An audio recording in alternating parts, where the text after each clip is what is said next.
우리가 인생을 살면서 참 이렇게 뭔가에 그 막연한 그런 궁금한 그런 것들이, 그러니까 인생을 살다 보면 도대체 내 인생은 도대체 뭔가, 이렇게 하다가 그냥 끝나는 건가 라는 그런 생각을 누구든지 다 할 수밖에 없지 않습니까? 그래서 이렇게 하다가 열심히 하면은 끝나는 건가? 그거 아니잖아요. 그 공병호 씨라고 하는 자기계발화 대명사라고 하는 이 사람이 참 많은 책을 썼는데 100권 이상의 책을 쓴 사람인데, 이제 소크라테스, 플라톤, 아리스토텔레스 그런 책들을 공부하면서 공통적인 문제점을 하나를 발견했대.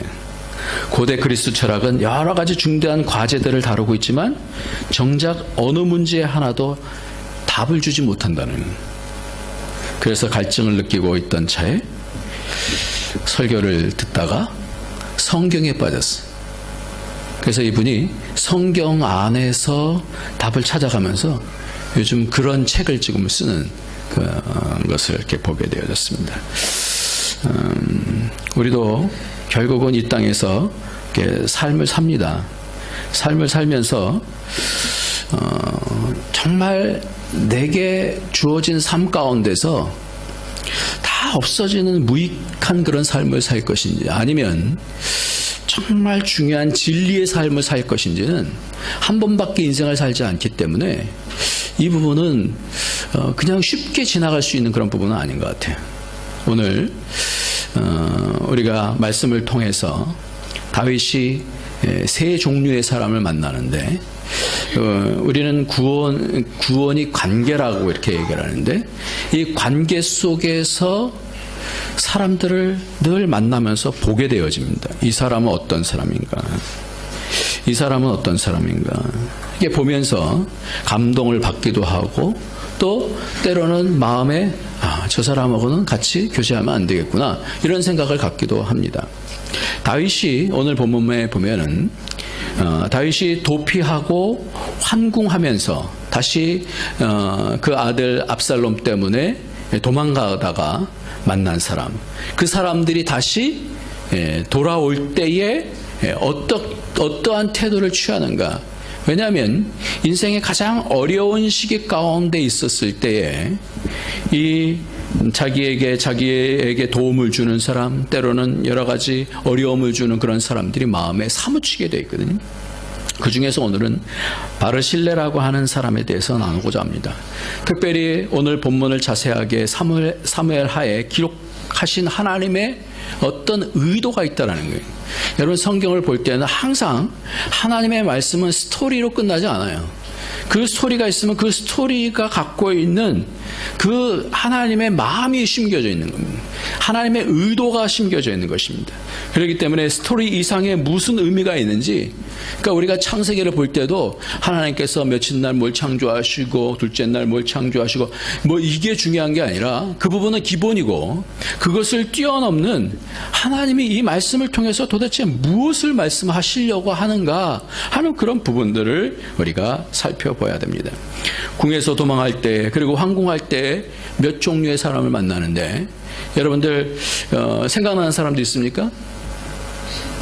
예, 누구요? 시므이. 예. 시므이라는 사람은 어떤 사람이었죠? 다윗을 저주한 사람이죠. 뭐라고 저주했는지 혹시 기억나세요? 예. 뭐라고 저주했죠? 예.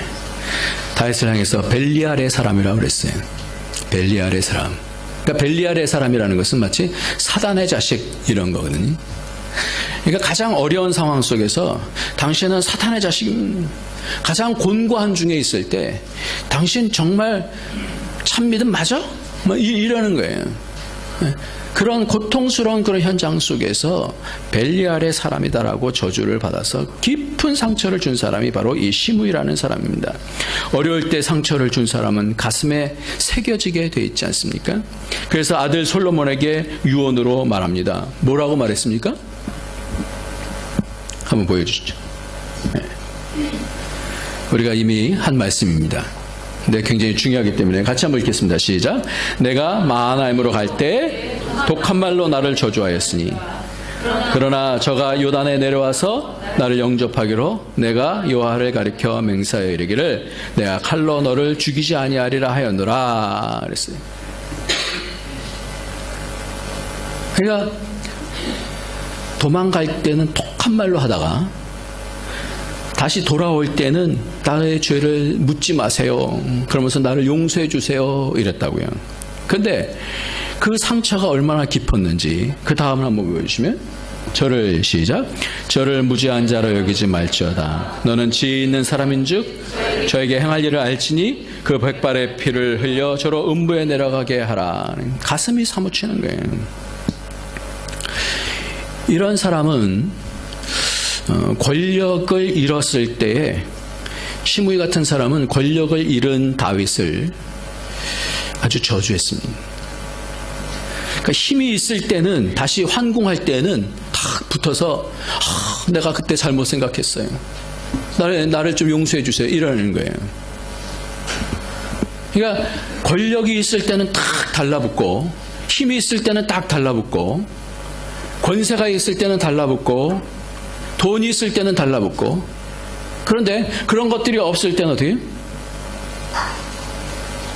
저주를 하고 빈정거리고 없는 말 해대고 이런 사람이 바로 이 시므이와 같은 사람이에요. 가슴이 사무치는 거예요. 이번에 친구 목사님을 만났었는데 이 친구 목사님이 연대신학을 나왔어요. 연신대를 나왔는데 근데 그 얘기를 하면서 자기는 연신은 별로 안 좋다 이렇게 얘기를 하더라고요. 자유주의물이 많이 들어가고 연신은 안 좋다. 근데 학문하는 거는 좀 배운 것 같다. 이제 이렇게 얘기를 하는데 아무튼 이때에 그 자기의 동기 중에 한 분이 지금 원주에 있는 세브란스 기독병원에 그 원목으로 계신 분인데 그때에 학교 다닐 때 그런 얘기를 했대요. 야 누구야? 그러면서 세상에 좋은 사람 나쁜 사람은 없다. 너에게 좋게 해준 사람은 좋은 사람이고 너에게 잘못해 준 사람은 나쁜 사람이다. 그렇게 얘기하는데 그것이 마음에 딱 오더라는 거예요. 여러분 어떠세요?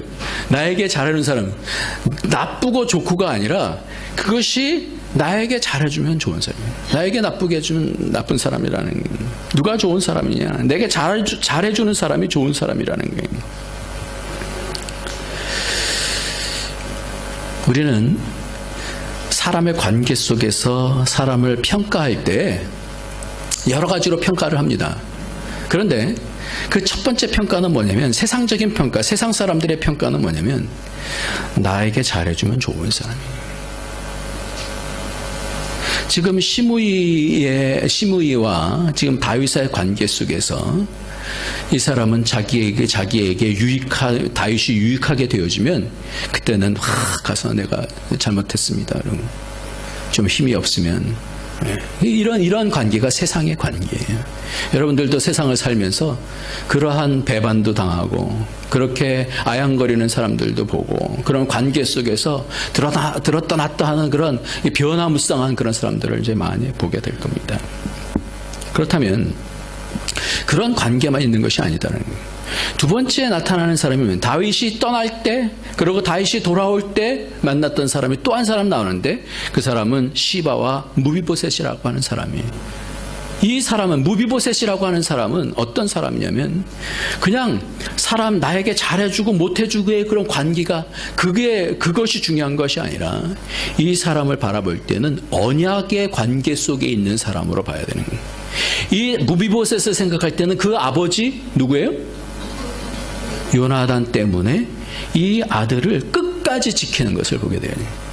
그러니까 세상 관계에 있어서는 사람이 나에게 잘해주면 이것이 일반적인 세상의 관계라고 한다면 믿음의 사람의 관계에는 두 번째 단계가 있는데 그것은 뭐냐면 언약의 관계예요. 언약 때문에 저 사람을 끝까지 보호해줘야 되겠다. 그래서 뒤쪽에 보면은 사울과의 사람들이 다 죽을 때 다윗이 이 무비보셋만큼은 살려두게 되는 것을 보게 되었습니다. 언약 관계. 그 사람의 중심뿐 아니라 언약의 사람인가가 중요한 거예요.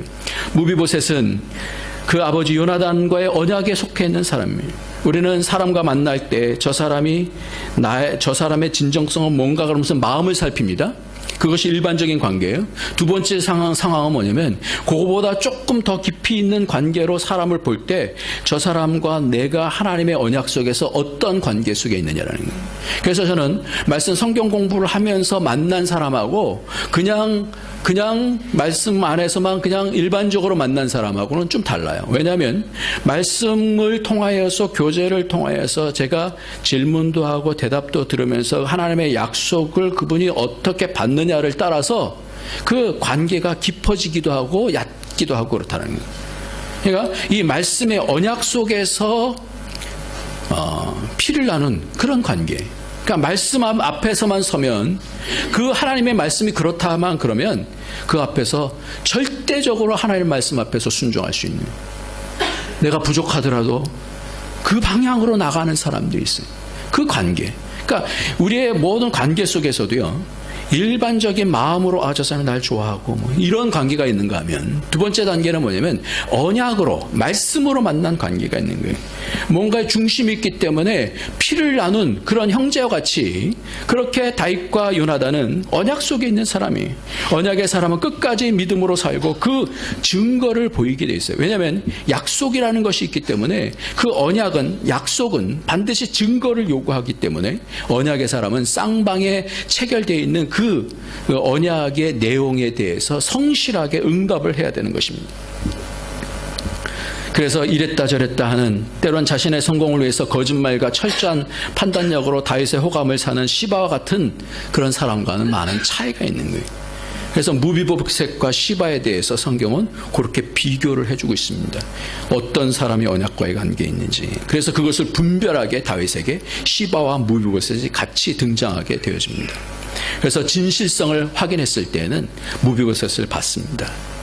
무비보셋도 내게 뭐 재산을 주지 않아도 됩니다. 시바에게 다 주십시오. 그러면서 그 진정성을 보이게 되어지면서 약속 안에 있는 사람을 자기가 그 증거를 보이게 되는 것을 봅니다.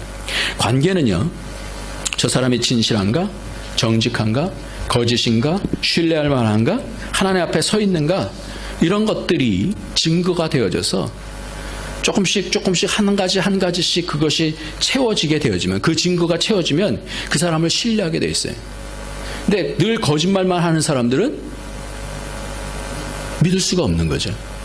그러니까 믿음이다라고 하는 그런 관계는 증거를 통하여서, 그래서 히브리서에 보면 믿음은 바라는 것의 실상이요 보이지 않는 것의 뭐라고요?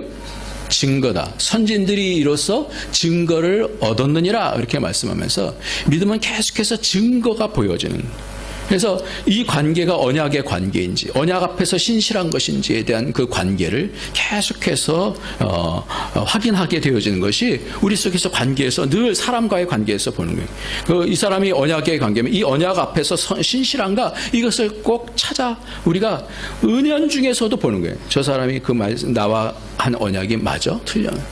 부부관계도 그렇지 않아요? 부부관계도 나와 당신과 언약, 검은 머리가 팥불이 되도록, 저는 이미 팥불이가 됐습니다만은 그렇게 그 약속에 대해서 신실할 것인가에 대해서 끝까지 그 약속한 것에 대해서 잊질 않지 않습니까? 그래서 언약의 반지도 끼고 이것이 영원하다라고 그렇게 생각을 하면서 믿어주고 또 기대하고 또 참아주고 그러는 것 아니겠습니까? 그런 증거를 보이는 거예요. 그런데 그러면 오늘 첫 번째로는 세상적인 그런 관계, 내게 힘이 되어주고 좋으면은 달라붙고 아니면은 멸시하는 그런 관계인 사람, 이 시므이라는 사람이 있고, 두 번째로는 무비보셋처럼 약속 가운데 있는, 언약의 가문 가운데 있는, 가문과 가문이 언약하게 되어지는 그런 상황 가운데서 있는 사람인지, 세 번째는 그럼 이 바르실레라고 하는 사람을 등장시키는 이유는 뭘까요? 이 사람은 다윗에게 너무나 잘한 사람입니다. 본문은 그것을 말하고자 하는 것으로 그치지 않을 것입니다. 다윗이 어려울 때, 사무엘하 17장에 보면 다윗이 그 도망갈 때 이 바르실레라는 사람은 부자였었어요.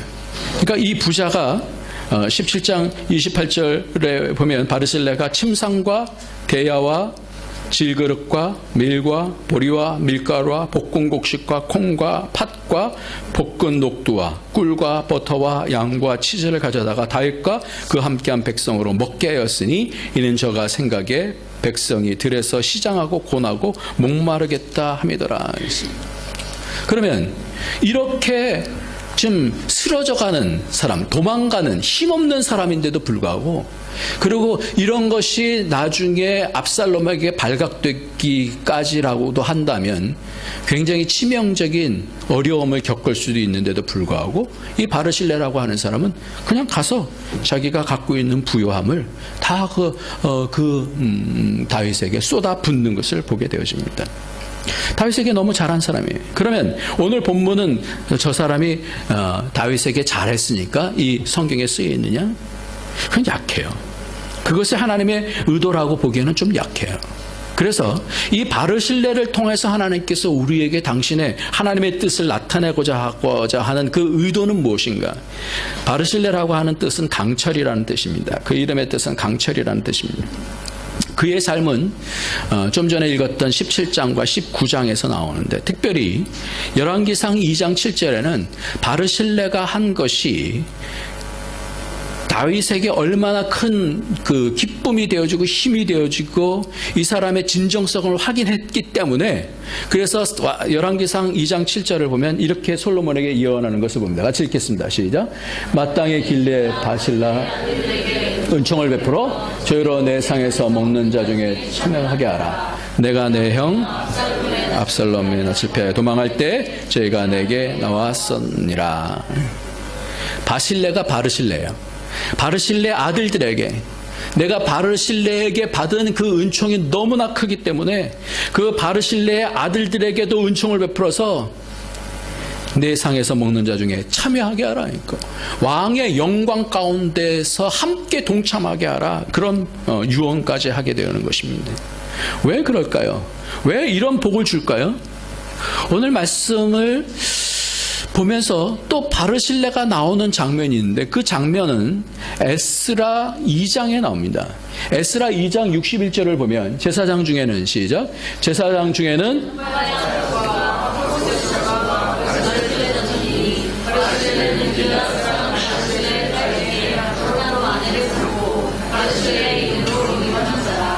예, 제사장을 이제 언급하는데 에스라에서 새롭게 이제 제사장 중에는 그러면서 바르실레 자손이라고 얘기하는데, 이 바르실레가 바로 여기 있는 바르실레인데, 길리앗 사람 바르실레 딸 중에서 하나로 아내를 삼고 바르실레 이름으로 이름한 자라. 이게 어떤 뜻이냐면, 바르실레의 딸 중에서 하나로 아내를 삼은 자는 바르실레 누가 돼요? 사위가 되는 거죠. 사위가 바르실레의 이름으로 족보를 만들어요. 바르실레 가문이 되어지는 거예요. 보통은 자기 아버지나 자기 할아버지나 영광스러운 이름으로 그 이름을 가문에 쓸 거 아닙니까? 누구의 자손 뭐 이렇게 얘기할 거 아니에요? 그런데 지금 이 바르실레는 누구예요? 장인이에요. 장인의 이름을 사용해서 우리는 바르실레 가문입니다, 이렇게 말하는 것은 쉽지 아니하는 얘기거든요. 이만큼 바르실레라고 하는 사람은 다윗에게도 감동이 됐을 뿐만 아니라 그 가문에 있어서도 존귀한 이름이었었어요. 야베스 같은 경우가, 그런데 우리가 야베스의 그 복에 대해서 많이 생각하는데, 야베스도 다른 사람 그 족보가 쭉 나오는 중에 야베스만 길게 몇 절을 통하여서 야베스를 설명을 해주는 내용이 나오는데, 그는 존귀한 자라 얘기하는 거예요. 그러니까 특별하게 지금 바르실레에 대해서도 이렇게 설명을 하는데, 바르실레가 얼마나만큼 존귀한 사람인지를 표현해주고 있습니다.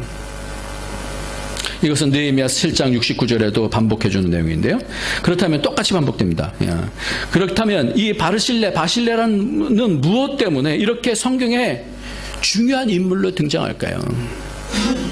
오늘 이 말씀을 통하여서 바르실레는 다윗하고 무슨 상관관계가 있는가, 이것을 좀 봤으면 좋겠습니다. 오늘 우리는 본문을 통해서 그저 바르실레가 왕의 어려웠을 때 도와줍시다, 우리도 박 대통령이 어려우니까 우리도 도와줍시다, 이렇게 가면 안 된다는 거예요.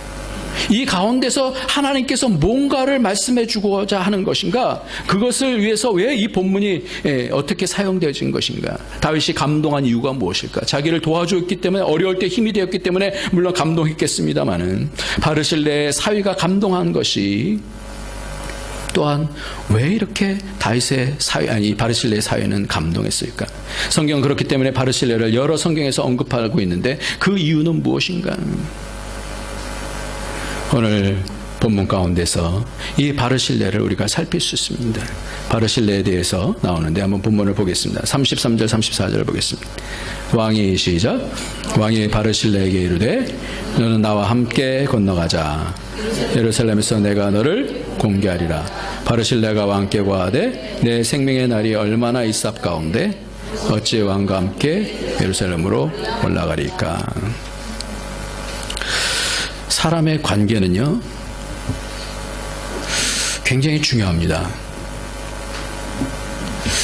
근데 그 핵심을 보면 그 관계가 굉장히 깊은 곳까지도 들어갈 수 있습니다.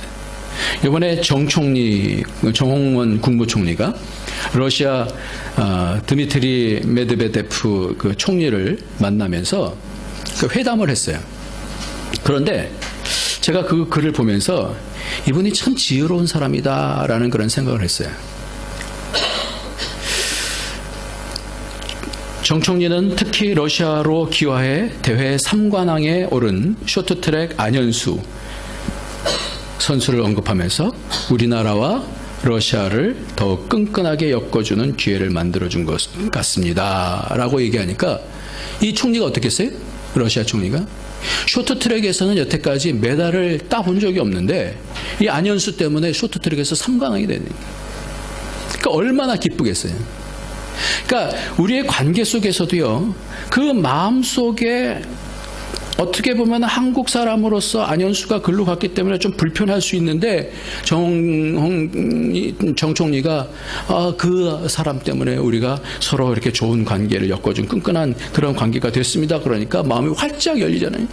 그러니까 그 가운데서 동북아 안정에 기여하고 러시아와 남북 삼각관계도 발전에 도움이 될 것입니다. 그러면서 북한 간의 낮은 하산 물류 프로젝트에 우리 기업이 참여하기로 그렇게 합의를 했다라는 그런 내용이 나옵니다. 세상은요, 사람의 마음과 기분이 굉장히 중요해요. 그래서 그 포인트만 딱 잡으면 다른 일들은 그냥 다 열려질 수가 있는 거예요. 그러니까 이 협상할 때나 이럴 때 상대방의 마음의 핵심을 딱 보는 것은 굉장히 중요한 겁니다. 그렇다면 오늘 이 바르실레가 잡고자 했던 것은 뭘까요? 오늘 그 다음의 내용이 그 부분에 대한 어떤 근거를 보여주는 것이다라고 생각을 합니다. 같이 한번 읽겠습니다. 같이 그 다음에 있는 내용 35절 말씀 한번 같이 읽겠습니다. 시작. 내 나이 이제 80세라 어떻게 좋고 흉한 것을 분간할 수 있사오며 음식의 맛을 알 수 있사오리까. 어떻게 다시 노래하는 남자나 여자의 소리를 알아들을 수 있사오리까. 어찌하여 종이 내 주와 함께 오히려 누를 끼치리까. 여러분 한번 생각해 보시기 바랍니다. 어려울 때 나에게 정말 여러 어려운 상황 속에서 대접을 해줬으면 나도 마땅히 당신에게 그렇게 대접을 해주겠습니다. 왕의 영광의 자리에 오십시오. 지금 이 얘기거든요. 공개하겠다는 거. 예루살렘에 가서 공개하겠다는 것은 당신의 왕의 영광에 그만큼 나에겐 당신이 중요한 사람입니다. 내게 오십시오. 그러는데 이 사람이 거절하는 내용이 나오는데 그 거절하는 내용이 뭔가가 중요한 거예요. 그것이 핵심이에요. 그렇기 때문에 다윗은 나중에 솔로몬에게 그의 아들들에 대해서 그렇게 대접하다라는 얘기가 나요. 그것이 뭘까요? 34절에는 생명의 날이 얼마나 있사옵가운데 이제 얼마 안 있으면 나는 80세입니다. 얼마 안 있으면 나는 죽게 되어집니다. 그러면서 하는 얘기가 좋고 흉한 것, 음식의 맛, 노래하는 남자나 여인의 소리, 이것이 뭐예요? 같이 식사를 하면서 가장 크게 대접해 줄 때 노래하는 사람, 그리고 음식을 맛있게 또 좋은 음식, 가장 세계에서 가장 어떤 특별한 요리 이런 걸 해주면 굉장히 내가 크게 대접받았다 이렇게 생각할 거 아니에요. 근데 그것이 내게 무슨 상관이 있습니까? 왜 이런 얘기를 할까요? 그러면서 그 다음 절에 하는 것이 있습니다. 37절 한번 보겠습니다. 청컨대 시작. 청컨대 종을 돌려보내옵소서. 내가 내 본성 부모의 묘 곁에서 죽으려 하나이다. 왜 이 말을 할까요? 내가 당신을 대접하겠습니다라고 얘기할 때 나는 죽을 겁니다. 내 부모의 본성, 내 본성 부모의 묘 곁에서 나는 죽을 것입니다. 대접한다고 그러는데 죽는 얘기를 하는 이유가 뭘까요? 저는 이 부분을 보면서 다윗이 뭘 봤을까 할 때, 다윗이 뭘 봤을까? 저는 이 본문을 보면서 히브리서 11장에 보여졌어요. 관계에 있어서 핵심은 뭐냐? 11장을 봅시다. 히브리서 11장 13절 14절 한번 보겠습니다. 이 사람들은 시작. 이 사람들은 다 믿음을 따라 죽었으며 약속을 받지 못하였으되 그들을 멀리 보고 환영하며 또 땅에서는 외국인과 나그네로라 증거했으니 이같이 말하는 자들은 본향 찾는 것을 나타냅니다. 그는 부자였었습니다. 바르실레는 부자였었습니다. 투자하는 사람이, 만약에 이것이 투자였다면 투자하는 사람이 기회 비용을 주면서까지 리스크를 감안하고 투자를 했다고 한다면 나중에 왕이 돌아올 때 그 투자 비용을 회수해야 되는 것 아닙니까? 세상적인 관계는 그래요. 그런데 그 부분은 상관없습니다. 나는 그것 때문에 왕을 섬긴 것이 아닙니다. 이때 첫 번째 감동이 오는 거예요. 세상적인 어떤 복을 누리기 위해서 내가 당신을 섬긴 것 아닙니다. 다윗은 그때 감동을 먹었어요. 세상적인 관계가 아니구나. 세상의 모든 것을 잘해주는고자 하는데 그것을 받지 않겠다라는 거예요. 그러면서 하는 것이 중요한데 그것이 뭐냐면 내 본성, 내 본향, 아버지 묘에 갈 것입니다. 믿음의 사람은 뭐라고 표현하고 있냐면, 믿음을 얘기하면서 표현하는 것이 이 사람들은 다 믿음을 따라서 죽었으며 약속을 받지 못하였을 때 그것을 멀리서 보고 환영하며 또 땅에서는 외국인과 나그네로라. 이건 뭐예요? 이 땅에서 나그네와 외국인으로 사는 것이 얼마나 힘듭니까? 이 땅에 어떤 것에 목숨 걸지 않았다라는 걸 얘기하는 거예요. 그 목표를 바라봤다는 거예요. 뭘 바라보는 거예요? 이와 같이 말하는 자는 본향을 찾는 것을 나타내미라. 제사장 가문의 사위가 자기 아버지가 아니라 자기의 장인어른의 이름으로 가문을 삼고, 다윗은 너무나 감격스러우니까 그 아들 솔로몬에게, 바르실레의 아들들에게 대접해줘라. 그런 진정한 사람이다. 관계는요, 오늘 말씀을 통해서 세 가지 관계를 볼 수 있어요. 인간적인 가운데서 저 사람이 나에게 얼마나 유익한 사람이냐, 이거는 인간적인 관계예요. 근데 믿음의 관계는요, 점점 사람의 관계 속에서 기뻐지는 거예요. 다윗이 요나단을 바라보면서 자기에게 도움을 주니까 고맙다라는 것을 뛰어넘어서 생명을 건 거 아니에요. 언약 관계로 선 거 아니에요. 그래서 약속을 했거든요. 이 약속의 관계로 서는 것도 중요하지만 우리에게 중요한 것은 뭐냐면, 결국 우리의 모든 관계는 누구 앞에 서게 돼요? 하나님 앞에 서게 되는 거예요. 그 모든 관계를 하나님께서 도로 다 찾아내실 것입니다. 그 가운데 있어서 중요한 것이면 믿음을 따라서 사는 거예요. 하나님 앞에 설 것이기 때문에 나의 어떤 눈앞에 있는 욕망, 눈앞에 있는 욕심, 이것을 채우는 것으로 끝나지 아니하고, 지금 바르실레 같은 경우는 전혀 아까워하지 않았어요. 부자는 안 아까울까요? 아니에요. 부자들일수록 더 아까울 수 있습니다. 부자는 이 땅에 마음을 두고 삽니다. 그러나 그는 하나님 나라를 보고 산 사람이에요.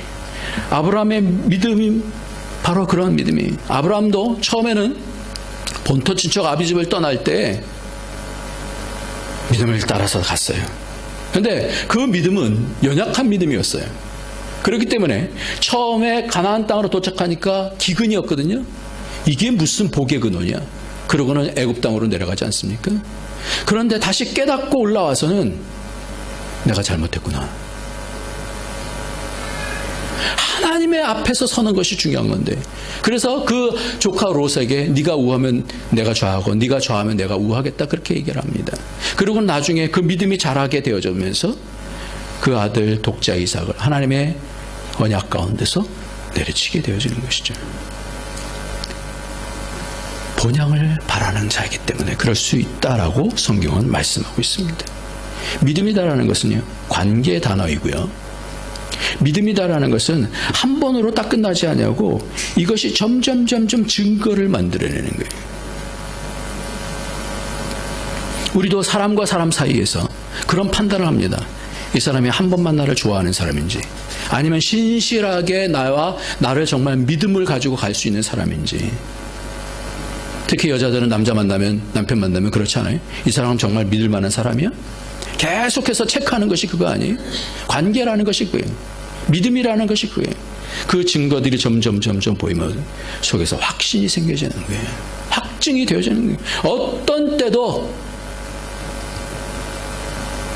흔들리지 아니하는 그런 관계가 되어지는 것입니다. 세상에는 여러 가지 관계가 있습니다.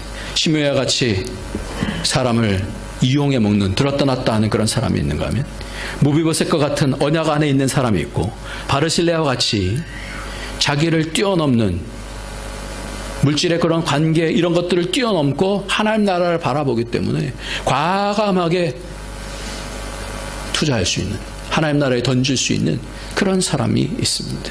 바로 우리는 관계 속에서 이런 사람들을 보는데, 제가 이번에 한국에 가서요, 전에 한번 우리 교회에 왔던 목사님을 한번 만났어요. 부흥을 해주신 목사님인데, 미국에서 오신 심호선 목사님이라는 분인데, 혹시 기억하십니까? 기억하시나요? 심호선 목사님. 이번 또다시 만났어요. 이분은 애틀랜타에서 목회 잘하신 분이에요. 미국에서 한 700명, 800명 목회하시는 분이에요. 굉장한 교회거든요. 그런데 목회 잘 될 때 딱 그만두시고, 자기가 처음부터 마음에 품었던, 나는 선교사로 난 작정했기 때문에 하나님의 언약 안에서 더 이상 가면 못합니다. 그래서 교회에다가 선포하고, 그리고 그만두고 교회 파송 선교사로도 받지 않고 떠났어요.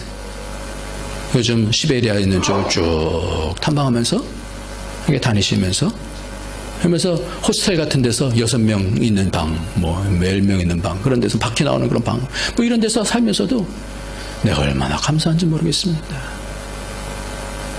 제가 그걸 보면서요, 하늘에 속한 사람들, 이런 사람들이구나. 부러워지는 거예요. 이게 진정한 개혁주의구나. 우리의 삶 속에서도 하나님께서는 점점 믿음이 갑자기 바뀌어지는 건 아니지만, 세상적인 관계로서 사람을 만나다가 언약 안에 들어와서 언약의 사람이 되어지고, 그 다음에는 이제 우리 한 번밖에 살지 않는 인생인데 진정한 것에 투자해서, 진정한 부러울 것 없는 사람이 다 내려놓고, 내게 하나님의 일 맡겨준 것만 해도 감사한데, 내가 누릴 거 이미 다 누렸는데, 그러면서 늘 이렇게 감사한 그런 모습을 보면서 저게 믿음이구나. 네. 그래서 히브리서 11장에서는 믿음을 얘기하면서, 믿음은 증거가 있다 말씀하고, 믿음은 본향 찾는 자의 힘을 나타내미라.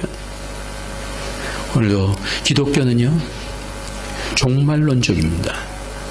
기독교는 계속해서 진행되어지는, 프로그레시브라고 하는, 점점 믿음이 확대해져 나가는, 그래서 뒤로 물러는 자를 하나님께서 기뻐하지 아니하시고 날마다 하나님께서 주시는, 이 땅에서 때때로는 참 힘들어도, 제가 어저께 이 땅에서 목회를 하다가 너무너무 힘들어갖고 이번 주에 교회를 접고 떠나시는 목사님을 만났어요. 제가 그런 걸 바라보면서 너무 마음이 아프더라고요. 참 목회 잘하신 분이었는데, 근데 그러면서 한국 갔다 오면서 제가 느끼는 것은 뭐냐면요. 이번에 5월 달에 이문식 목사님이라고 성서한국 대표이신 분이 오시는데 이 사람은 기독교의 거물 같은 분이에요. 근데 우리 교회 이제 부흥회로 한 이틀 정도 오셔요. 근데 이분이 하는 얘기가 대형 교회 지금 무너지지 않은 곳이 어디 있느냐. 그러니까 대형 교회로 가게 되어지면 사람이 어떻게 세속적인 것으로 갈 수밖에 없는 그런 틀들을 마련하는, 다 그렇다는 건 아니겠지만, 그러면서 한 사람이, 한 목회자가 케어할 수 있는 영역이 한 300명 정도를 얘기했던가 그래요. 200명인가 300명인가. 그래서 이분이 3번에서 목회하다가 목회 그대로 내려두고 개척 시작했어요. 지금 60살인가 그런 개척 시작했어요. 그래서 우리 합동신학대학원 강당 억지로 빌려갖고 거기서 교회를 지금 시작했어요. 그러면서 하는 얘기가 지금 산울교회라는데 산울교회 교인들 중에서 안수집사, 권사, 장로들은 절대 따라오지 마십시오.